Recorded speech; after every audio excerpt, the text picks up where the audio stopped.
తెలంగాణ ఆత్మగౌరవానికి ప్రతీకగా నిలిచిన రాష్ట్ర అవతరణ దినోత్సవ వేడుకకు సర్వం సిద్దమవుతుంది. జూన్ 2న జరిగే రాష్ట్ర ఆవిర్భావ దినోత్సవాన్ని ఘనంగా నిర్వహించేందుకు సికింద్రాబాద్ జింకానా పరేడ్ గ్రౌండ్ లో ఏర్పాట్లు ముమ్మరంగా కొనసాగుతున్నాయి. ముఖ్యంగా భద్రతా దళాలు, సాంస్కృతిక బృందాలు, వివిధ శాఖల సిబ్బంది రిహార్సల్స్ తో సందడి చేస్తున్నాయి. ఈ తెలంగాణ ఆవిర్భావ దినోత్సవ వేడుకలకు ఇంకొన్ని గంటలే మిగిలుండగా సికింద్రాబాద్ జింకానా పరేడ్ గ్రౌండ్ దేశభక్తి, తెలంగాణ స్ఫూర్తితో కలకలలాడుతుంది. రాష్ట్ర ప్రభుత్వం ప్రతిష్టాత్మకంగా నిర్వహించే ఈ వేడుకల్లో పాల్గొనే పోలీస్, హోంగార్డ్, ఎన్సీసీ, వివిధ భద్రతా దళాలు కవాతు రిహార్సల్స్ లో నిమగ్నమయ్యాయి.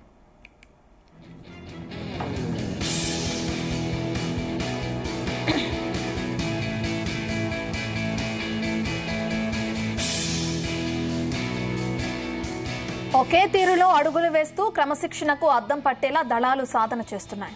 అధికారుల పర్యవేక్షణలో ప్రతి కదలికను నిశితంగా పరిశీలిస్తూ తుది మెరుగులు దిద్దుతున్నారు. సాంస్కృతిక బృందాల ప్రాక్టీస్, తెలంగాణ జానపద నృత్యాలు, మరోవైపు తెలంగాణ సంస్కృతి సంప్రదాయాలను ప్రతిబింబించే సాంస్కృతిక కార్యక్రమాల కోసం కళాకారులు కూడా రిహార్సల్స్ నిర్వహిస్తున్నారు.